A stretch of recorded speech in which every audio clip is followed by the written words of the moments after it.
Welcome everyone. Sarah here, our marketer and webinar MC at Bruno and Ridgway. And I first just want to thank all of you for joining us for this special webinar event on using consumers to influence healthcare decision-making in 2018. We picked the shortest title we could. We're talking about engaging with your consumers and patients and using their insights to grow your brand. It seems like a simple concept and it's been buzzing all over healthcare right now, but it can actually be a really overwhelming task to blend consumer insights with your internal objectives. And that's why we're here. So we're actually going to break down the process of going from questions for consumers to implementing a strategy, integrating reliable market research data. Presenting for you today is Joe Ridgway, a market research expert who's been working with hospitals for, for over 25 years now. One of his accomplishments and my personal favorite was how he helped grow a small community medical center into one of the largest regional integrated health systems on the East Coast. And we're thrilled to be joined by a special guest speaker, Mike Slusarz, nationally recognized healthcare strategist with over 28 years of experience in social media, brand management, advertising, strategic marketing, and corporate communications. Joe and Mike have partnered on hundreds of healthcare market research projects over the last 25 years, and Mike has an intuitive understanding on how to turn insights into effective strategies. So let's get started with the agenda for today. We'll start by talking about why and how consumerism has swept healthcare and what this means for healthcare marketers and strategists. Then we'll dive into a concept we coined here at Bruno Ridgway called the consumer solution. What is that and what does it mean for healthcare marketers? How can you use it to grow your strategies and your brands? Then the bulk of our webinar will be centered around 3 stories about real hospital clients who successfully blended consumer insights to create extremely successful brand strategies. Then, of course, we'll open up the discussion for questions. So as you think of comments and questions throughout the presentation, don't hesitate to submit them via the Q&A button that should be on your screen, but we'll be addressing them a little bit later. Now, here's Joe Ridgway to get us started.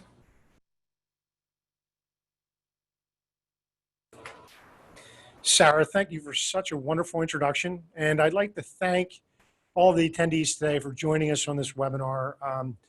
I see some friends from Arkansas, Houston, and Florida are on board here today, as well as Pennsylvania and New Jersey. So thank you for taking the time today and joining us on our webinar. As we journey on into the slides, I want to come away with, or for you to come away with 3 key takeaways today. One is when hospitals should consider doing consumer market research, how those insights will help them develop successful planning and implementation planning. In addition to that, how do hospitals use our data from the market research for decision-making process, for the decision-making process and the marketing strategy, and how market opportunities are uncovered based on the market research that we provide for hospitals and we conduct for hospitals. The 3 case studies we'll be examining today will really shed light on very unique and interesting insight in terms of the different market assessments we do among consumers.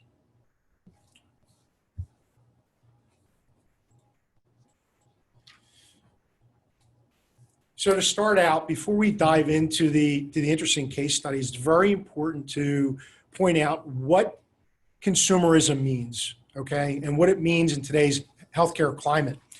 So by definition, consumerism is the consideration that the free choice of consumers should strongly orient or dictate the choice by manufacturers and healthcare providers of what is offered and how. And what is offered and how. Key. So historically, hospitals have not tapped into as much as they can into consumer insights and driving business decisions. But with the merger, for instance, of Aetna, with the Aetna and CVS merger, the Walmart-Humana merger, we're seeing retail healthcare taking new shape and form. So now we have new players in the market that are disruptors. And all along, hospitals kind of let it go. But now they're realizing that In order for us to compete or catch up to these retail healthcare providers, we need to discover and go out and find out what consumers' wants and needs are. We can't just assume if we build it or if we decide to open a new center that it's going to work. We need to go out and talk to the consumers that we intend to serve to find out if it will be helpful. So we've created a model. And basically, before we get into that model, I'd like to show why retail competitors in healthcare are succeeding. And the three key reasons are speed, convenience, and cost transparency. Those three elements are driving consumers to move in that direction in terms of retail healthcare, and hospitals need to catch the wave. They need to find out what they need to do to be a part of this, this new way of delivering healthcare. Staggering statistics here that you really need to think about as healthcare marketers. It's estimated that 30% of healthcare spending each year is wasted. Staggering, 30%. $750 billion wasted in healthcare. And consumers now directly control $330 billion annually in out-of-pocket healthcare expenses. Now think about this. I think about this as opportunity.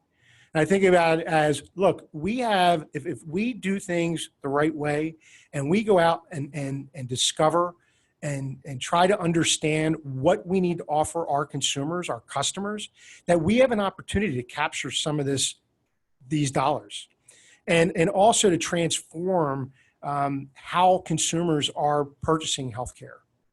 It's very important.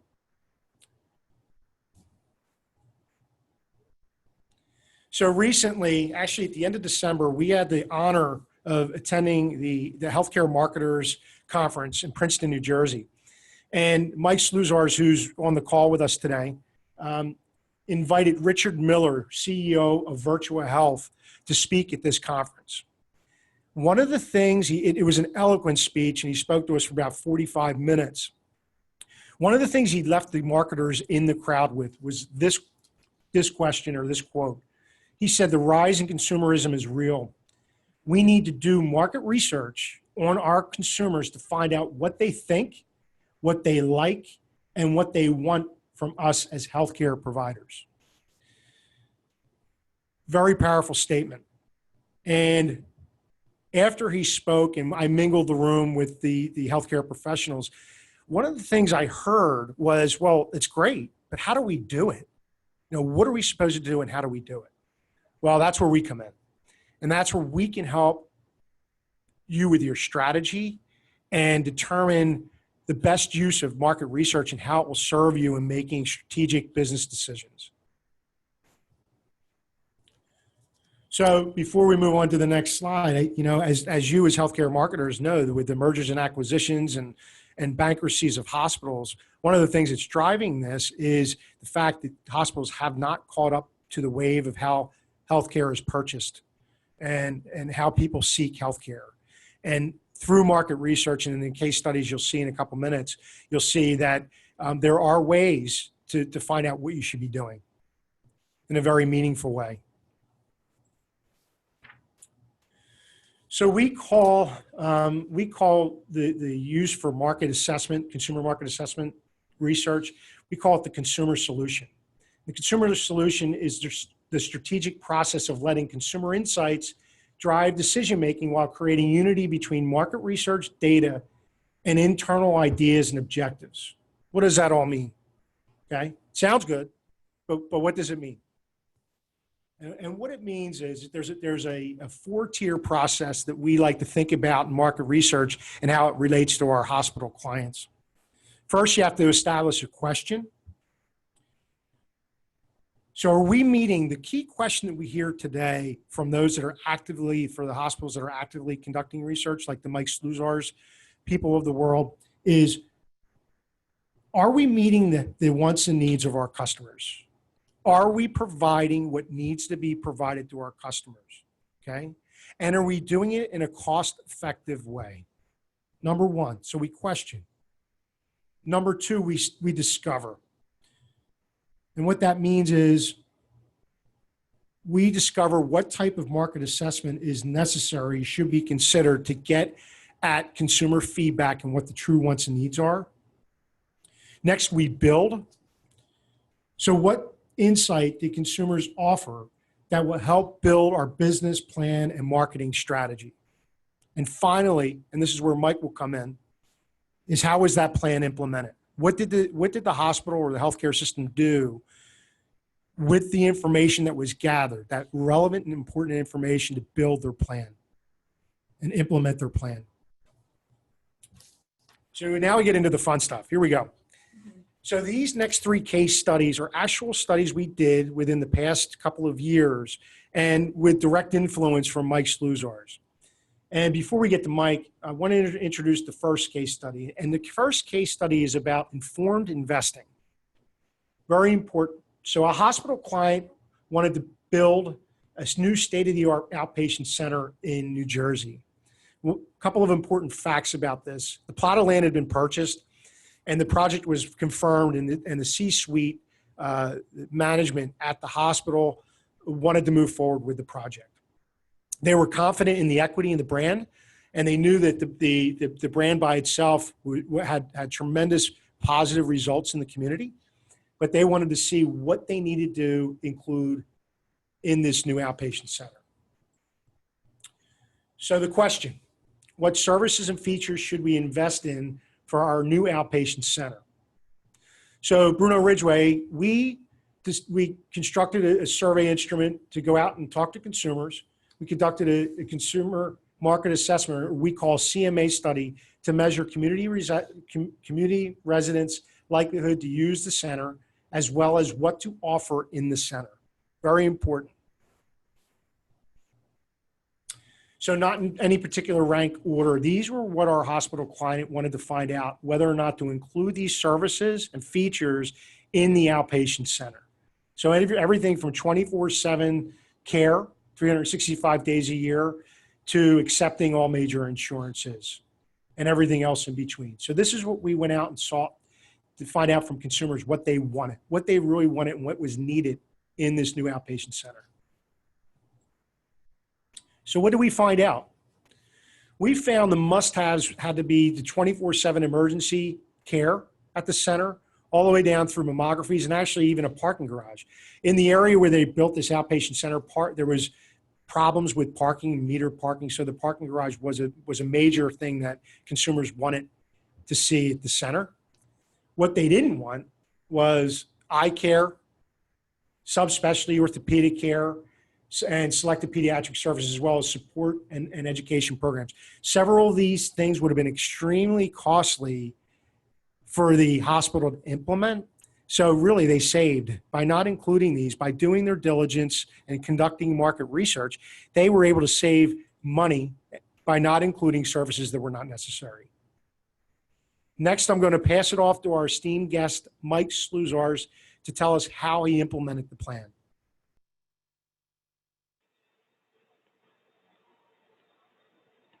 Thanks, Joe.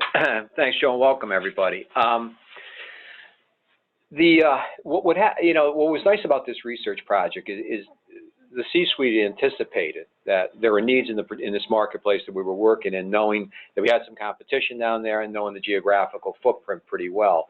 What the research allowed us to do, and you can see the difference between this slide and the previous slide where we had everything up there that we thought we needed to do. This slide really drilled down and provided the senior leadership with a really clear map on what we needed to put in place in this particular outpatient center and what would be successful. You know, if you look at the previous slide and, you know, things that from an operational perspective or from a business perspective, initially, pharmacy services sound great, pediatric subspecialty services are wonderful, women's services, surgical subspecialties.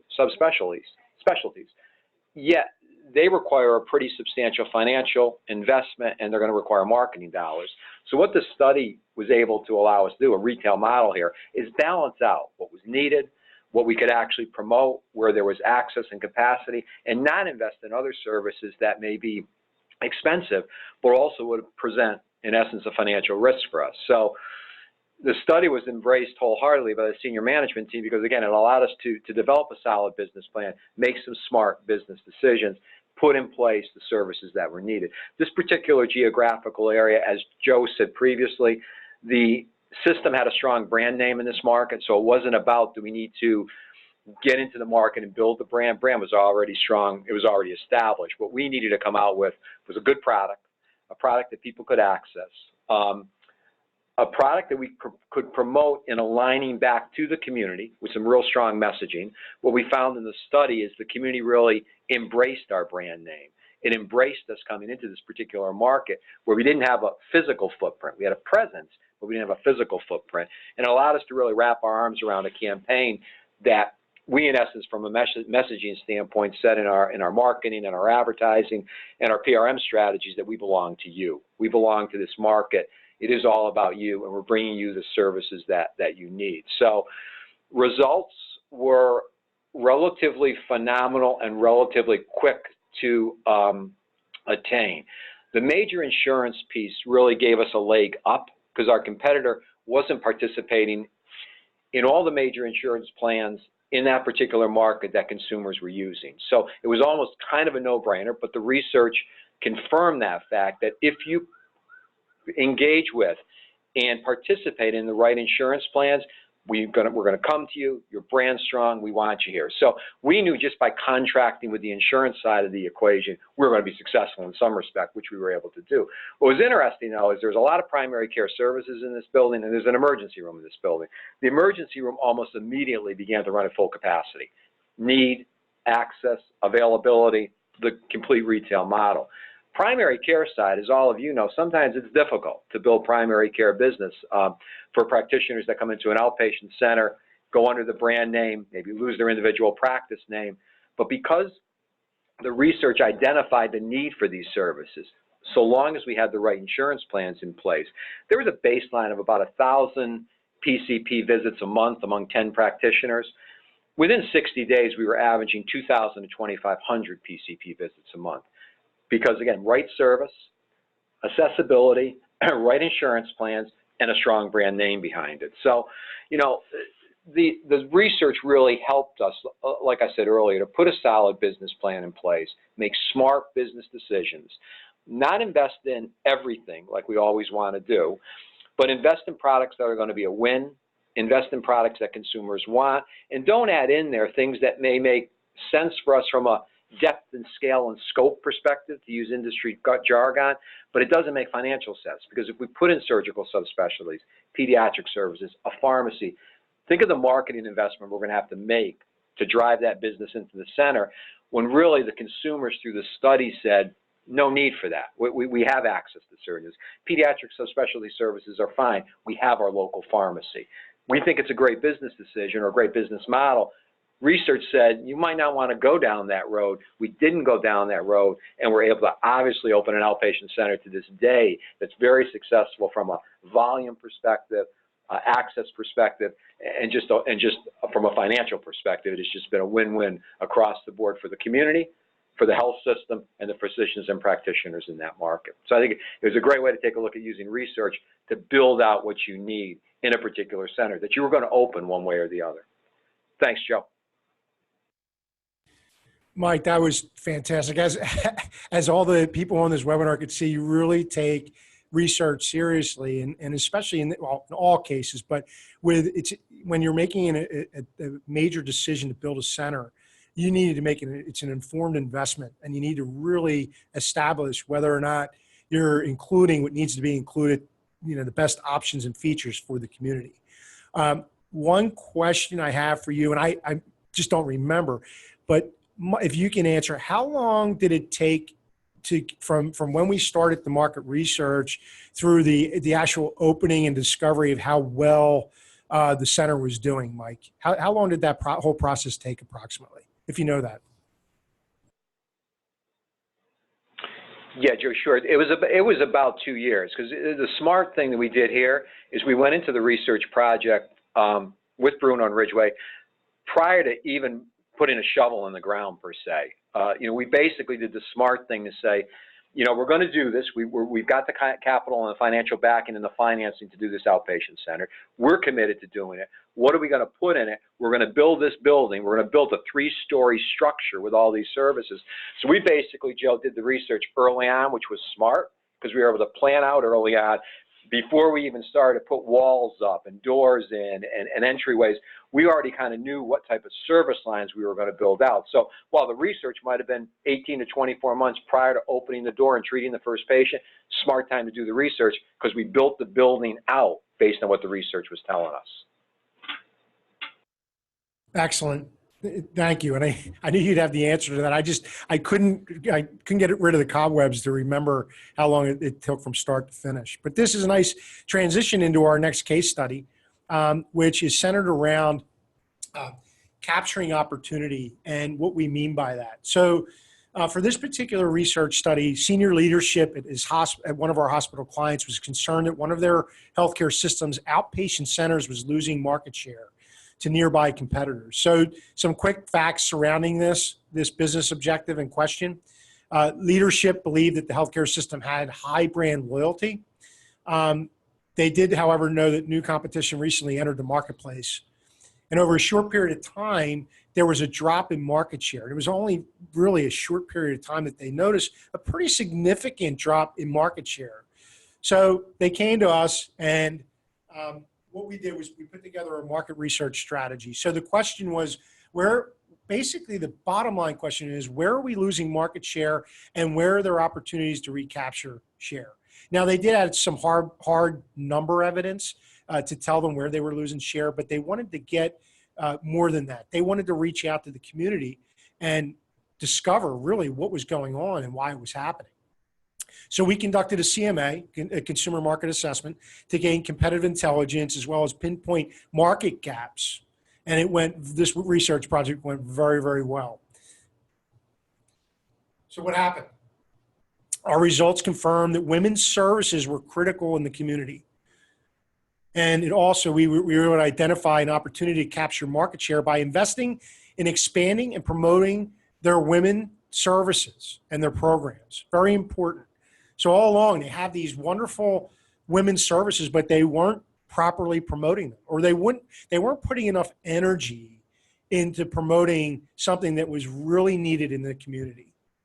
So now I'm going to turn it over to Mike to tell us how the implementation plan happened and how it worked.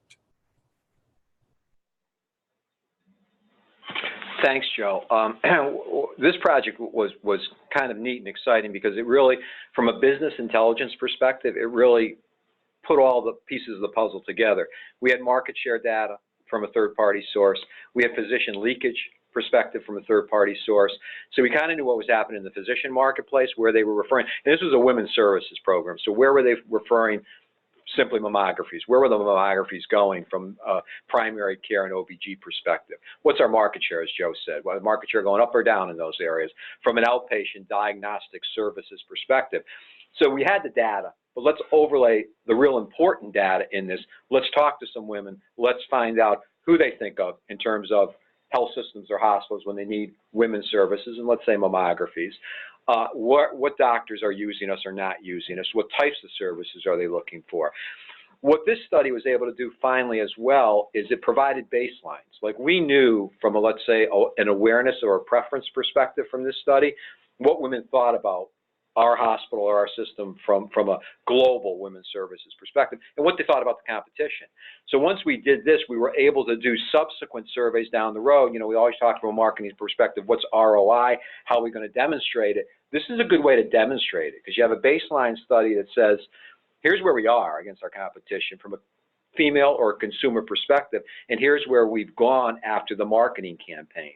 The marketing campaign and messaging was driven by this study. What we found when we spoke to the women through Joe's study is they were looking for access, they were looking for convenience, they were looking for same-day appointments, and we had a program in place that was called the Triple Read, which is kind of a rule of thumb. It's a popular program, obviously, in women's centers across the country.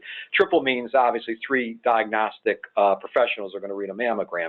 We had all board-certified imagers doing that. So we had a great quality, technology, leverage point that we could take advantage of from this research that women felt were important, but they didn't know we offered it, and the competition didn't offer it. So we had a competitive advantage, and we had a great messaging topic because we knew what women were looking for. We launched the campaign. It was a combination of PRM going directly to our physicians and engaging the physicians in the marketplace through our liaison program, that they became aware of our programs, aware of some of the high quality services, that we had same-day appointments available, access was there, who the team was. So we were able to turn that physician leakage around and begin to reduce it and get more volume in terms of some of these diagnostic services coming into our outpatient center. There was a CRM component of it as well, mostly on the digital side. We did a lot of SEO. We built a great landing page. We had a lot of SEO and SEM, strategies in place. Some results on that were remarkable. When we launched the program with the right messaging in our search ads, with the right content on both our landing page and our website, we came out of the box experiencing 500 to 600 page views a month in terms of this service. We were capturing coming out of the box 100, 150 to 200 requests for mammograms on a monthly basis. So we were able to go directly to women through some of the traditional digital CRM and marketing tactics and get them to engage with us. But as important, we overlaid the physician side in this from a PRM perspective and said, we need to know why you may not be referring. Did you know this? And we really leveraged our liaison teams to get that message out and to turn things around. As Joe said, wrapping up with my point on this study, is we already had a good, strong brand name in that marketplace. So it wasn't, again, that we had to build a brand name. People knew of the hospital and health system. It was more, how do we directly address some of the needs they have as it relates to women's services vis-a-vis our competition, and measure it with both the intelligence we had as well as this consumer study that we could benchmark and compare against. Real good case study, real good research project that helped us, again, grow market share, get a solid ROI from a digital perspective, increase physician satisfaction with our services, and improve some quality and access items. Thanks, Joe. Thank you, Mike. And I'm sure that the senior leadership appointed you Executive of the Year within the health system, because you certainly deserved it. I mean, you could see for people listening here today, the extent of what goes on behind the scenes to really discover and understand what's happening, the dynamics in the marketplace. And Mike has been doing this for 25 years, and I consider him one of the on the forefront of discovery and using data to really help with his strategic planning and thought process. And I'm sure senior leadership was extremely happy with the results, obviously. So nice segue into our final case study. I hope everybody's still awake, but this is a really cool case study. And, as we talked, we spoke about informed investing and capturing opportunity, but something that's sometimes overlooked is the elimination of risk. How do we eliminate risk in making mistakes? And you know what? A market assessment study is oftentimes a great tool and resource to use to eliminate risk. So in this particular case study, our hospital client was considering building a new outpatient center in a tertiary care area, which can be challenging. I mean, most of your work, as you hospital professionals know, come from your primary, your PSA or primary service area, with some additional coming out of the secondary service area. However, with the expansion of retail pharmacy and how what it's doing to traditional hospital care, hospitals need to go out and expand sometimes out of their primary and secondary service areas. So some quick facts before we get into the details of the research. Senior leadership assumed that consumers would use the new facility because of the health system's brand, that it was well known and trusted.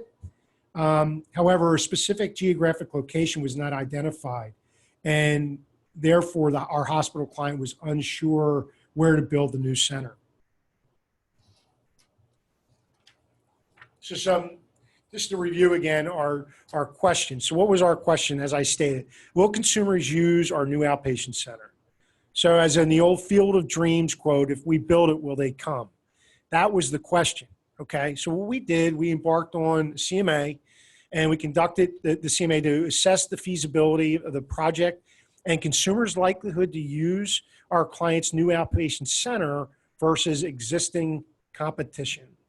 So we have some fun stuff now for the audience to participate in. We're going to put up a quick poll, and we want to know from you what you think the outcome was of this research. Take your time, read the question, and look at the 4 answer options that are in front of you.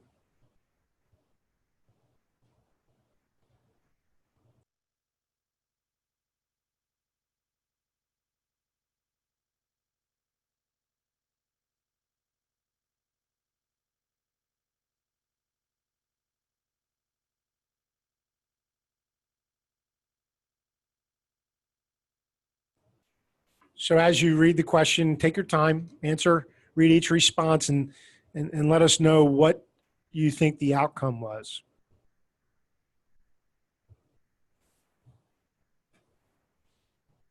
Couple more seconds here.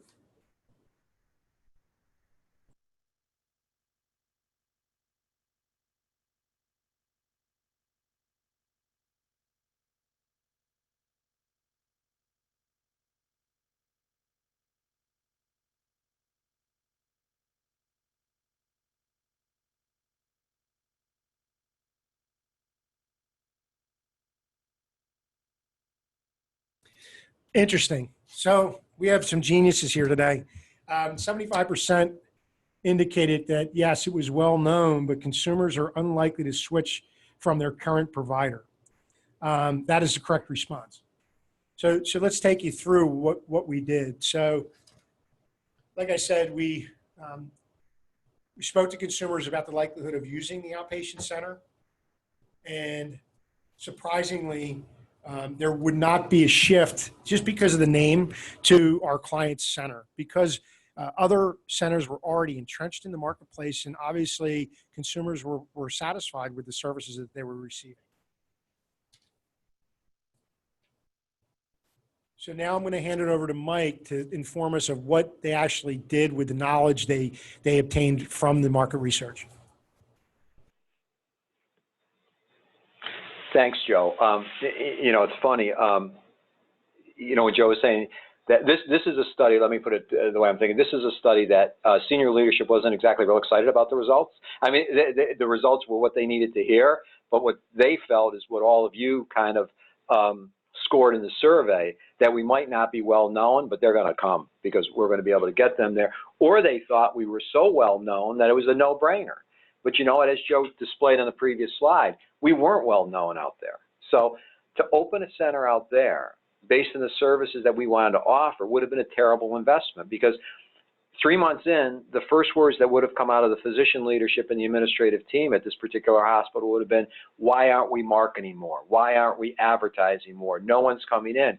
We had no brand equity out there. We could have invested $200,000, $300,000, $400,000 in marketing dollars, and it probably wouldn't have made a difference because a competitor had a good position out there. We had no brand awareness. So, you know, it's almost like we had to build the brand awareness if we needed to, if we thought we needed to open up this center and then open up the center. So it was a great study that allowed us to say, listen, let's step back. Let's listen to what consumers are saying in a given marketplace, because they're the ones that are coming in. Oh, and by the way, you have no medical network out there. We didn't have a primary care base out there. We didn't have an OBGYN base out there or a pediatric base out there. So it wasn't like we could go out to the docs and say, listen, we're opening a center out here, refer your cases to us. We had to go direct to consumer with no brand equity. So basically, it was extremely expensive to even think about going down this road.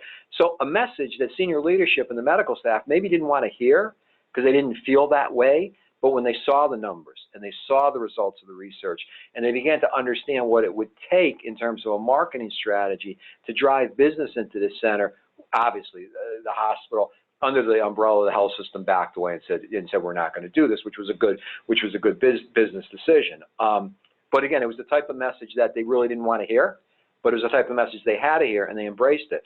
I'll just wrap by saying, you know, if you look at all 3 of these studies, both from a large outpatient center to expanding strategically, creatively, and in a good way, women's services, and not opening a center.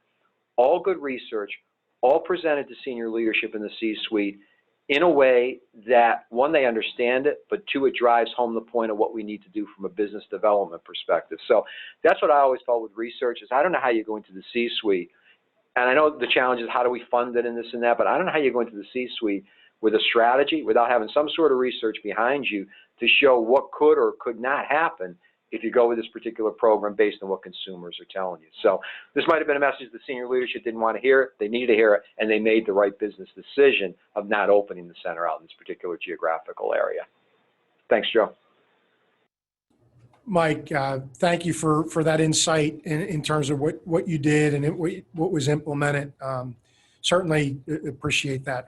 Now I'm going to hand the mic over to Sarah, and then I'll get back on in a couple minutes. Thanks, Joe, and thank you, Mike. You're both great.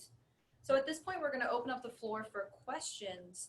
We have a couple already submitted, and then after we answer some questions, we're going to end this webinar with a couple of bonus insights from Joe and Mike on another tool that helps you then take the marketing strategies developed from the CMA and make sure that they reach consumers in the right way. But for now, since we already have a question, I will say that this is to Mike and Joe, and this is a good one. So somebody asked, when will I know when to at least engage or look into conducting research? So why don't Joe, why don't you start it off? Great. That's a great question. And I actually think, knowing Mike's marketing mind and genius, that he's better equipped being in the hospital environment and setting to answer this question. So Mike, I am going to hand this off to you if that's okay. Sure. Thanks, Joe. You know, I think it depends on what you're looking to develop, what type of strategy you're looking to develop, what's the business plan. But you know, as I mentioned when Joe asked, you know, how long did it take from when we did the research to when you opened that outpatient center? It was 2 years. But when you get in the room and you start talking about whether it's your strategic plan, whether it's a service line or product line, business development plan, whether it's let's just say those two things, I always say, if you're going to sit down and talk strategic plan, that's when you start talking marketing research. If you get in a room and you start talking about developing a new business line, expanding a current business line, expanding into a new geographical area, opening a new building, that's the time to do the research. I think the research has to begin right at the beginning when you start talking about the project or the program, or even if you're going to rebrand your healthcare system. How do you rebrand your healthcare system without doing research? I've been asked that many a times. What should we call a program, or what should we call our system, or how should we brand our hospitals? I don't know. I may have an opinion, but I want to talk to consumers and see what they think and see how we should structure the program or the name or the product to make it work. So I guess to answer the question, I say it's square one. It's coming out of the box. You need to incorporate research into the strategic plan, the marketing strategy, or the business development initiative. Thank you, Mike. Okay, we have another question, and this is one that we get all the time. So I'll hand it to Joe. Joe, what do you suggest for hospitals with budgetary constraints? Yeah, that is a common question, but you know, we have to realize that everybody is constrained to some degree with budget. However, there are hospitals and healthcare providers that come to us and say, look, we would love nothing more than to talk to our consumers, to find out what they want and need, but we don't have any money. There's a simple answer, and it's right underneath their nose, and we tell them that basically conduct an employee engagement study and ask your employees, everyone from the HCPs, docs, all the way down to the facilities managers, what do they hear in the community about you, about your hospital? Are they hearing positive? Are they hearing negative? What are you offering that is really working in the community? What isn't working? And, you know, you have to remember, they leave work, okay? They go to different places in the community where they're shopping or to their hairdresser or their churches, and people do talk. People love to share their opinion.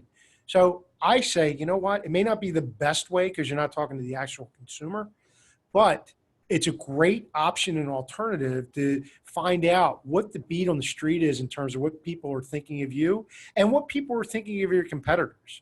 So that is the response I give. So everyone actually could be engaging in some sort of mining of data and information, whether it's out there in the community or among their constituents in the hospital. That's a great question. And it is, like Sarah indicated, it is a common question. Thanks, Joe. I also really like this third question, which is from a hospital marketer who says, our hospital recently conducted focus groups and felt like we didn't get actionable data. Are focus groups enough? Mike, I'll answer part of this question. If you want to chime in, you certainly can, because you've done both regularly. But what we find is there is tremendous utility in conducting qualitative or focus groups to really, on a anecdotal basis, discover what's happening in the community, depending on what your business needs and strategies are, is to keep people or bring people in from the community, okay, to kind of set up what needs to be done or what you need to find out on a more expansive level, which would lead you to quantitative market research. And that's on a broader scale where you're gathering data and information that's projectable to the marketplace that you serve. So that is, if everyone has a lot of money and big budgets in a perfect world, a qualitative to quantitative study is perfect, but not always feasible. But qualitative can offer some nice guidance in terms of what you need to be doing, but maybe not on a quantitative scale. Definitely not on a quantitative scale. Mike, if you want to add anything to that.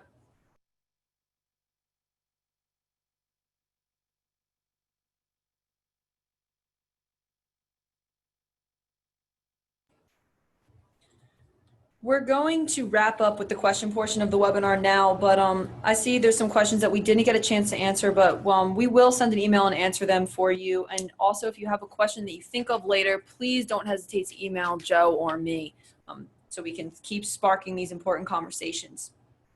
So at this point, Joe, any last things to say before we wrap up?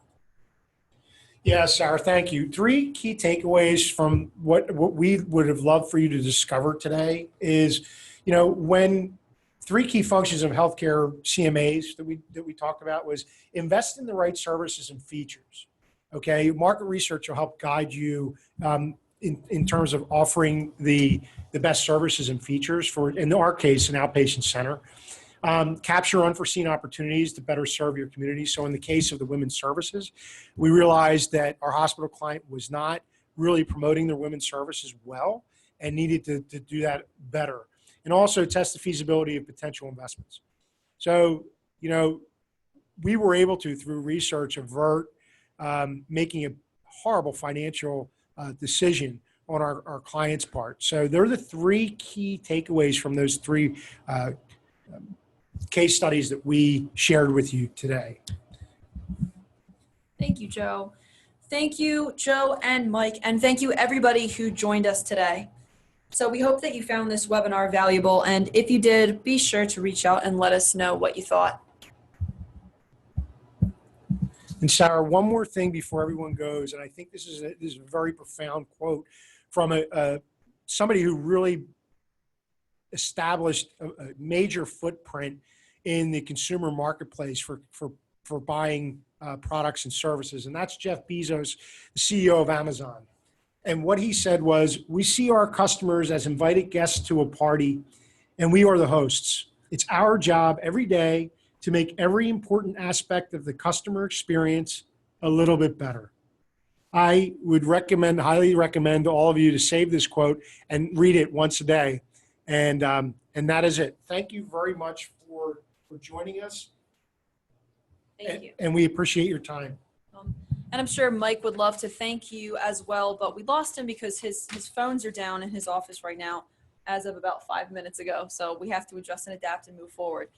But one thing that Mike mentioned in the second case study is when he started to create his digital strategy and his marketing campaign based on that research, he mentioned that the right messaging was key in making sure that it reached consumers in the right way and we didn't end up with the right idea but the wrong message.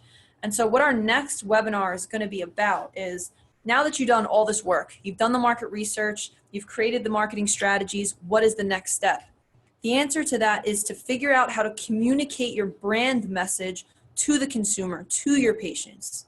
So the next webinar that we're going to have is going to take you through the journey of ad testing, advertising testing. And we're going to show you how to exactly develop proper messaging based on a really, really simple marketing research tool that we created here at Bruno Ridgway. With that, everybody, thank you so much for being here. We hope that you found this valuable. Let us know your feedback, and we look forward to seeing you soon.